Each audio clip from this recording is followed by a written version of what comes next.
ಸಂಘಟನಾದಿಂದ ನಾ ಹೊರಗೆ ಬಂದು ಆ ಸಂಘಟನೆಯಿಂದ ಹೊರಗೆ ಬಂದು ಇಷ್ಟು ದಿವಸ ಆದ್ಮೇಲೆ ಈಗ ಇವ್ರು ಅರಿವಾಯ್ತಾ ನಮ್ಮ ಮಂದಿಗೆ ವಂಚನೆ ಮಾಡೇನಿ ಮೋಸ ಮಾಡೇನಿ ನಾ ಇದನ್ನ ಮಾಡಬೇಕು ಅದನ್ನ ಮಾಡಬೇಕು ಅಂತ ಹೇಳಿ ಈಗ ಆಯ್ತಾ ನಾ ಐಜಿಗೆ ಹೋಗಿ ಕಂಪ್ಲೇಂಟ್ ಕೊಟ್ಟು ಬಂದ್ರೊಳಕ ಮೊದ್ಲು ಮಾಡ್ಬೇಕಾಗಿತ್ತೀವ ಜನಸೇವೆ ಮಾಡಕ್ಕಿತ್ತಾನಲ್ಲ ರಾಜ್ಯ ಅಧ್ಯಕ್ಷ ಆಗಿ ಮೊದ್ಲು ಮಾಡ್ಬೇಕಾಗಿತ್ತು.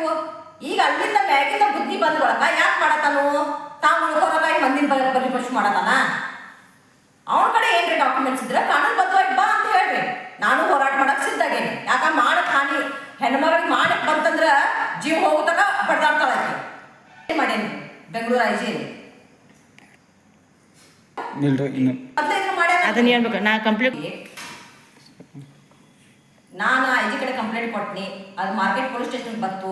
ಇವನು ಇನ್ಕ್ವೈರಿ ಕರೆದಾಗ ಇವ್ನು ಬಂದು ಅಲ್ಲಿ ದಾಖಲೆ ಇದ್ರೆ ಇವ್ನ ಕಡೆ ಕರ್ಕೊಂಡ್ಬಂದು ಅಲ್ಲಿ ಪೊಲೀಸ್ ಸ್ಟೇಷನ್ದಾಗ ಕೊಡ್ಬೇಕಾಗಿತ್ತ. ಹಿಂಗೆ ಹೆಣ್ಮಗಳು ಹಿಂಗೆ ವಂಚನೆ ಮಾಡ್ಯಾಳು ಹಿಂಗೆ ಮಾಡ್ಯಾಳು ಅಂತ ಹೇಳಿ ಅದನ್ನೆಲ್ಲ ಬಿಟ್ಟು ಇವ ಸುಳ್ಳ ತಮ್ಮ ಸಂಘಟನಾ ಜನ ಎಲ್ಲ ಕರ್ಕೊಂಡು ಹೋಗಿ ನನ್ನ ಮೇಲೆ ಪ್ರತಿಭಟನೆ ಮಾಡಿ ನನ್ನ ಹೆಸರು ಕೆಡಿಸೋದು ಇದನ್ನೆಲ್ಲ ಯಾಕೆ ಮಾಡತಾನು. ನನ್ನ ಮರ್ಯಾದೆಗೆ ಯಾಕೆ ದಕ್ಕಿತ್ತಾರತಾನ ಇವ್ ಕರೆಯದಾನಲ್ಲ ಇವ್ ಕಾನೂನುಬದ್ಧವಾಗಿ ಬರಲಿ. ಕಾನೂನುಬದ್ಧವಾಗಿ ಬಂದು ಹೇಳಿವ ಏನಿದ್ರು ಡಾಕ್ಯುಮೆಂಟ್ಸ್ ಕೊಡ್ಲವ. ನಾ ಯಾರು ಅನ್ಯಾಯ ಮಾಡೇನು ನನ್ನ ಮ್ಯಾಲೆ ಎಲ್ಲಿ FIR ಆಗೈತಿ ತೊಗೊಂಬಂದು ನಾವು ಕೊಡ್ಲಿ. ಬೆಂಗಳೂರಾಗ ಐಜಿಯಲ್ಲಿ ಇನ್ನೊಬ್ರು ಮಹಿಳೆ FIR ಮಾಡಿದ್ದ ಅವನ ಮೇಲೆ. ಅವ್ರ ಹೆಸರು ಹೇಳಕ್ ಇಷ್ಟಪಡಲ್ಲ. ಚಂದ್ರಕಾಂತ್ ಕಾಬ್ರೋಳಿ ಇನ್ನೊಬ್ಳು ಮಹಿಳೆ ಮೇಲೆ ಅತ್ಯಾಚಾರ ಮಾಡಿದ್ದ ಇದು FIR. ಅವ್ರು ನನಗೆ ಕಳಿಸಿದ್ರು ಇದೆಲ್ಲ ನೋಡಿ ಅದನ್ನ ನಿಮ್ಗೆ ಹೇಳೋದಕ್ಕೆ ಆ ಮಹಿಳೆ ಹೆಸರು ಮುಂದೆ ತಗೋಬೇಡ್ರಿ.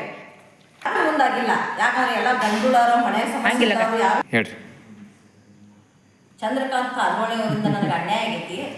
ನನಗೆ ನ್ಯಾಯ ಸಿಗಬೇಕು. ಕರ್ನಾಟಕ ಸರ್ಕಾರಕ್ಕೆ ನಾ ಬೇಡಿಕೊಳ್ಳೋದೇನಂದ್ರೆ ನಾ ಅಬ್ಳ ಹೆಣ್ಮಗಳದೀನಿ. ನನಗೆ ನಿಮ್ದೆಲ್ಲದೂ ಸಹಕಾರ ಬೇಕು. ನನಗೆ ಅನ್ಯಾಯ ಆಗತೈತಿ. ನನಗೆ ನ್ಯಾಯ ಕೊಡಿಸ್ಕೊಡ್ಬೇಕು. ರೂಪಾ ಅನಿಲ್ ಪಾಟೀಲ್ ಗೋಕಾಕ್ ಆಶ್ರಯ ಬಡಾವಣೆ.